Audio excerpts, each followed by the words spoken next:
चलिए आज से हम लोग साइंस साइंस स्टार्ट करते हैं, जिसमें से हम लोग देखेंगे मुख्य रूप से रसायन शास्त्र देखेंगे, लेकिन हम लोग थोड़ा सा मतलब विज्ञान के बारे में जान लेते हैं। जैसे विज्ञान के 3 शाखा होता है, इसमें से भौतिकी होता है, रसायन होता है और जीव विज्ञान। तो भौतिकी के प्राचीन पिता न्यूटन कहा जाता है तथा वर्तमान पिता आइंस्टाइन को कहा जाता है, तथा रसायन शास्त्र के पिता को लेवासियर कहा जाता है। लेवासियर या लेवासियर वही होता है। कि फिर जीव विज्ञान को 2 भागों में बांट कर पढ़ा जाता है, जिसमें से पादप विज्ञान के पिता को थियोप्रेस्टर तथा जंतु विज्ञान के पिता को अरस्तु कहा जाता है। अगर आप यह लिखना चाहते हैं तो लिख भी सकते हैं, ना तो नोट्स में दिया है, आप नोट्स के माध्यम से भी लिख सकते हैं। इसमें से आज हम लोग स्टार्ट कर रहे हैं रसायन शास्त्र। रसायन रसायन शास्त्र को इंग्लिश में कहते हैं केमिस्ट्री। रसायन शास्त्र को इंग्लिश में कहते हैं केमिस्ट्री, MISTRY। केमिस्ट्री शब्द की उत्पत्ति लैटिन भाषा के केमिया शब्द से हुआ है। लैटिन भाषा के केमिया शब्द से हुआ है। केमिस्ट्री शब्द की उत्पत्ति लैटिन भाषा के केमिया शब्द से हुआ है, जिसका अर्थ होता है काली मिट्टी। इसका अर्थ होता है काली मिट्टी। इसका अर्थ होता है काली मिट्टी। इसका अर्थ होता है काली मिट्टी। तो हम लोग समझ गए कि केमिस्ट्री शब्द की उत्पत्ति कहाँ से हुई है। लैटिन भाषा के केमिया नामक शब्द से, लैटिन भाषा के केमिया नामक शब्द से, जिसका अर्थ होता है काली मिट्टी। मतलब केमिस्ट्री के बारे में हम लोग कण के बारे में जानेंगे, इसीलिए आप आगे देखते हैं। रसायन शास्त्र में सबसे पहला टॉपिक होता है पदार्थ। पदार्थ मतलब मैटर। पदार्थ को इंग्लिश में कहते हैं मैटर। पदार्थ के बारे में जानते हैं। जैसे पदार्थ पदार्थ किसे कहते हैं, चाहे पदार्थ क्या है। सबसे महत्वपूर्ण बात, पदार्थ क्या है। तो पदार्थ पदार्थ किसे कहते हैं, तो पदार्थ के कुछ गुण होते हैं, जैसे उसमें कुछ विशेषताएं होती है। जैसे पदार्थ अत्यंत सूक्ष्म कणों को बनाते हैं। अत्यंत सूक्ष्म कणों का बना होता है। पदार्थ अत्यंत सूक्ष्म कणों का बना होता है। पदार्थ अत्यंत सूक्ष्म कणों का बना होता है। जैसे पदार्थ के कण देखिएगा, तो मान लीजिए कि पदार्थ के कण हुआ, जैसे कि कोई ठोस द्रव कुछ भी हो गया, वो आगे अभी पढ़ेंगे।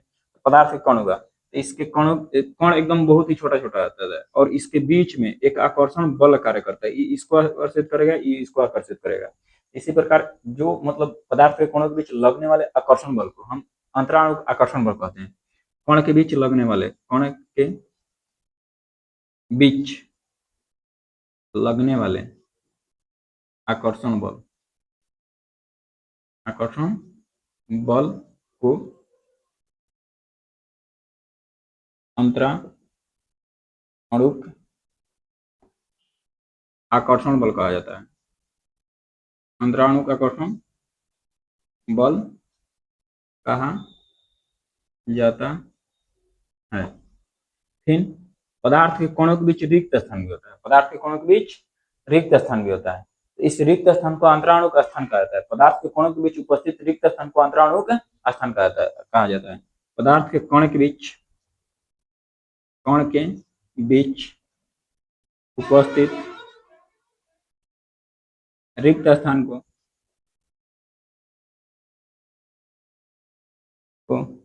अंतराणुक स्थान कहा जाता है। अंतराणुक स्थान कहा जाता है। फिर और क्या, तो पदार्थ के कण हमेशा गतिशील रहते हैं। पदार्थ के कण हमेशा गतिशील रहते हैं। मतलब इसको तो आप ठोस में नहीं देख सकते हैं, लेकिन द्रव में हम लोग देख सकते हैं। पदार्थ के कण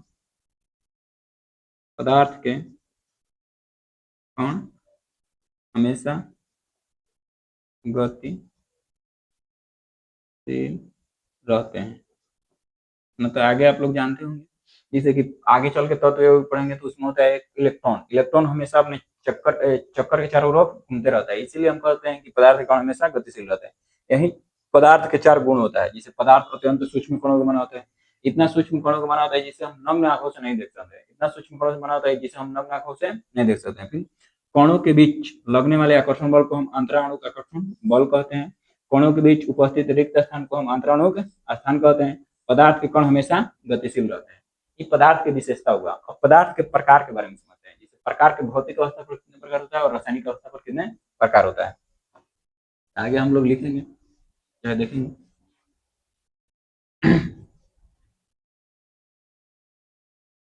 भौतिक अवस्था के आधार पर, भौतिक अवस्था के आधार पर पदार्थ के प्रकार, भौतिक अवस्था के आधार पर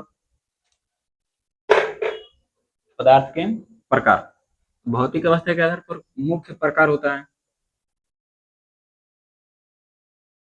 मुख्य प्रकार तीन होता है, जिसमें से पहला होता है ठोस, दूसरा होता है द्रव, तीसरा होता है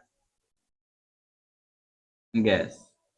इन कुल प्रकार होता है, कुल प्रकार, कुल प्रकार पांच होता है, कुल प्रकार पांच होता है। पहला होगा ठोस, दूसरा होगा द्रव, तीसरा होगा गैस, चौथा होगा प्लाज्मा, पांचवा होगा बीईसी, जिसे बोस-आइंस्टाइन कंडेंसेट कहा जाता है, जिसे बोस-आइंस्टाइन कंडेंसेट कहा जाता है, जिसे बोस-आइंस्टाइन कंडेंसेट कहा जाता है। तो हम पदार्थ के प्रकार में से पहला हम देखते हैं ठोस के बारे में, पहला देखते हैं ठोस के बारे में, मतलब ठोस की अब विशेषता कह सकते हैं, ठोस की विशेषता क्या क्या है, तो ठोस के बारे में हम लोग जानते हैं। जिसे हम लोग जान गए पदार्थ के मुख्य तीन प्रकार होता है, ठोस, द्रव और गैस। पदार्थ के कुल प्रकार पांच होता है, जिसमें से ठोस, द्रव, गैस और प्लाज्मा। एक और होता है बीईसी, पांचवा क्या होता है बीईसी, बोस-आइंस्टाइन कंडेंसेट। अब आगे देखते हैं।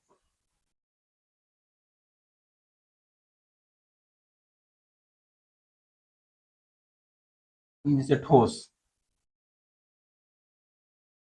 ठोस पदार्थ सॉलिड,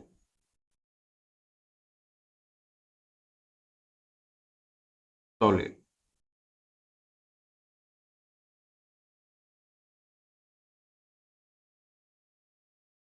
सॉलिड मैटर, ठोस पदार्थ, ठोस पदार्थ, इसकी विशेषता क्या क्या है। आज हम लोग पीछे पढ़े हैं कि पदार्थ के कणों के बीच दो प्रकार के, एक आकर्षण बल लगता है और एक रिक्त स्थान होता है।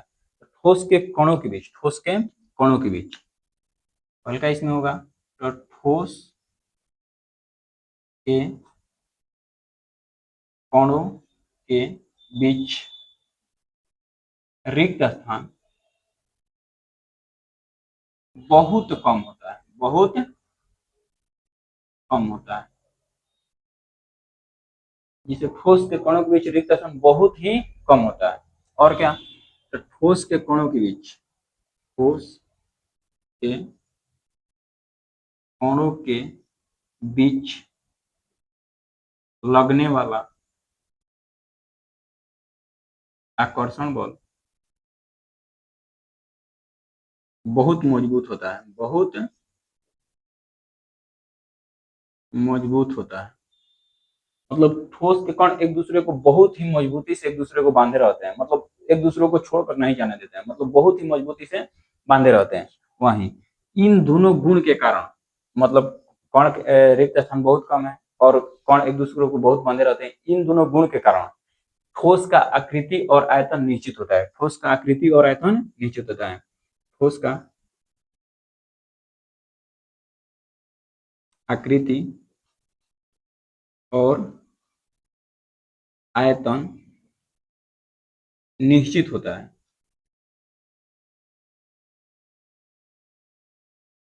मतलब आकर्षण बल ज्यादा होने के कारण, रिक्त स्थान नहीं होने के कारण इसका आकृति भी निश्चित होता है और आयतन भी निश्चित होता है। इसके आगे इसका घनत्व उच्च होता है, इसका घनत्व उच्च होता है। घनत्व बराबर यहाँ फॉर्मूला होता है द्रव्यमान बटा में आयतन, ये एक वो फॉर्मूला होता है, आप याद रख सकते हैं। इसके आगे का गुण है जिसे दौर्नांक और क्वथनांक होता है, मतलब आगे चलकर पढ़ेंगे दौर्नांक और क्वथनांक किसे बताते हैं, यहाँ पर थोड़ा सा जान लेते हैं। जब कोई ठोस पदार्थ जिस ताप पर द्रव अवस्था में परिवर्तित होता है उसे हम द्रव्यमानक कहते हैं, और जिस ताप पर कोई द्रव पदार्थ गैस अवस्था में परिवर्तित होने लगता है उसे हम क्वथनांक कहते हैं। तो ठोस पदार्थ का द्रव्यमानक और क्वथनांक अधिक होता है, ठोस पदार्थ का द्रव्यमानक और क्वथनांक अधिक होता है, मतलब ज्यादा तापमान देंगे तब यह द्रव अवस्था में आएगा और ज्यादा तापमान देंगे तब यह गैस अवस्था में आएगा। इसको लिख सकते हैं द्रव्यमानक एवं क्वथनांक उच्च होता है, द्रव्यमानक और क्वथनांक उच्च होता है। और इसमें बहाव की प्रक्रिया नहीं पाई जाती है। जिसे हम लोग जल को फर्श पर रखते हैं, चाहे गिर जाता है तो वो बहने लगता है। जिसे तेल तेल थोड़ा सा बह जाता है, लेकिन द्रव ठोस कभी नहीं बहता है। तो ठोस में बहाव की प्रक्रिया नहीं होती है। ठोस में बहाव की प्रक्रिया नहीं होती है। फिर अगला है जिसे ठोस ठोस है, तो ठोस को दबाया नहीं जा सकता है। ठोस और संपूर्ण रूप से ठोस रहेगा तो उसे दबाया नहीं जा सकता है। दबाना को बोलते हैं संपीड्य, दबाना कैसे बोलते हैं संपीड्य। तो ठोस संपीड्य नहीं होता है, तो इसको भी लिख लेते हैं। ठोस संपीड्य,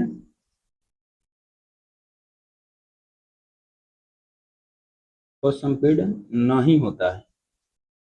ठोस संपीड्य नहीं होता है। और इसका गुण है जिसे एक विसरण की क्रिया होती है। विसरण मतलब कि जैसे हम लोग कहीं पर भी अगरबत्ती जलाते हैं, पूरे घर में महकने लगता है, वह विसरण कारण होता है। जिसे अगरबत्ती का गैस पूरे गैस मिल जाता है, तो जहां जहां वायु जाता है वहां वहां हम लोग गंध मतलब सुगंधित सुगंध आता है उसका। लेकिन ठोस में विसरण क्रिया नहीं होती है। ठोस में विसरण क्रिया नहीं होती है, मतलब वो किसी के साथ मिश्रित नहीं होता है, किसी के साथ मिश्रित नहीं होता है। तो ठोस में विसरण क्रिया नहीं होती है। ठोस में विसरण की क्रिया नहीं होती है। और क्या है, इतना पहले फिर से देख लेते हैं। जिसे ठोस के कणों के बीच रिक्त स्थान बहुत कम होता है। ठोस के कणों के बीच रिक्त स्थान बहुत कम होता है। फिर ठोस के कणों के बीच लगने वाला आकर्षण बल बहुत ही मजबूत होता है। इसके कण बहुत ही मजबूती से बंधे रहते हैं। फिर ठोस का आकृति और आयतन निश्चित होता है, मतलब ई दोनों गुण के कारण इसका आकृति भी निश्चित होता है और आयतन भी निश्चित होता है।